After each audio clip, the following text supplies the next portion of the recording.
I heard you guys mention before that spanking had come up, and it doesn't work, and it only causes kids then to hit when they get angry, and it really teaches them that use force rather than thinking and negotiating and compromising. And we've tended to think of spanking as not the first option, not necessarily the best option always, but one of the repertoire of things that we use for discipline. I know the problem I have with it, and this is a difficult one, because you say it's one of many options in a repertoire.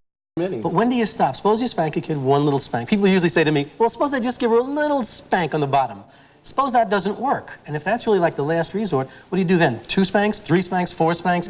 That, I think, is the risk here. And I think you're much better off if you can engage your kids to want to do what you want them to do in a way by having them follow your lead rather than by force and by hurting them. Well, that's been a pull for us, because with our adopted child, we got through a public system. Yes. We're not allowed to spank him, and so we have to be much more creative with him, and yet with our other 2 children, we do employ spanking. That's interesting. You're not allowed by whom?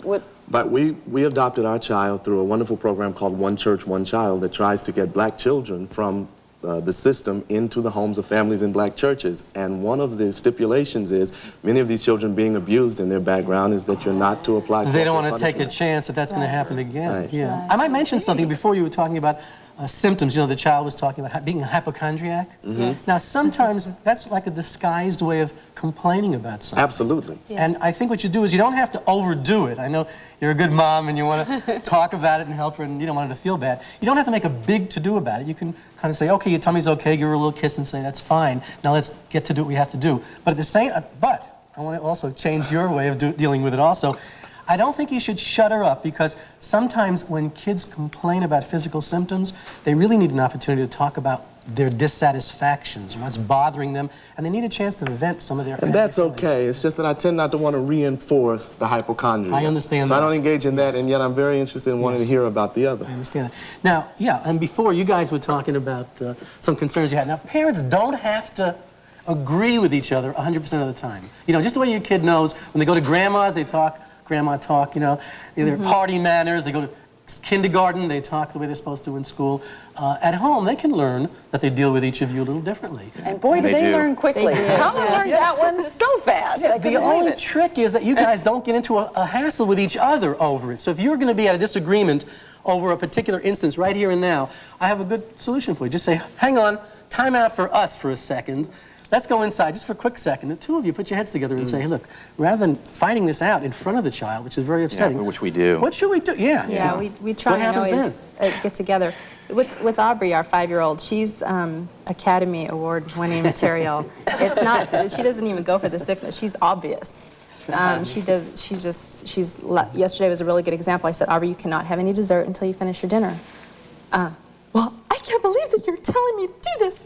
I mean, it's just like... with the fang and you know, She grows her hair back. Yeah, Liz Taylor, you know. That's wonderful. Get her a close-up light, you know? This is wonderful. Really. That's great. But the main thing is not to fight about it in front of her. Fighting about child-rearing matters about the kid in front of the child. Then they see pit that. you Yeah, against each other. that's right. Exactly. Now, but it doesn't mean you have to be exactly the same. You can agree that, okay, Dad, when he's alone with her, will handle it one way. And Mom, when she's alone with her, will handle it another way. That's really the idea. I agree with what you said when Aubrey came along, and she's been intense from the very beginning.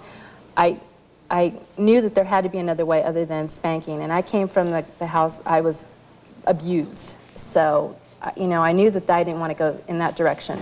And he came from a very normal beaver cleaver type of a household. So, you know, spare the rod, spoil the child was always, but it wasn't comfortable with Aubrey. Lynette, because what a wonderful thing you're doing in trying to stop a chain of abuse. Oh, too. that is not easy. She's gone the other way. I've gone the other way to my detriment. Yeah, but that'll happen. Not that bad. Your buttons are being pushed like crazy too. Yeah, and it's like I said, I create a vicious circle for myself because I end up frustrating myself.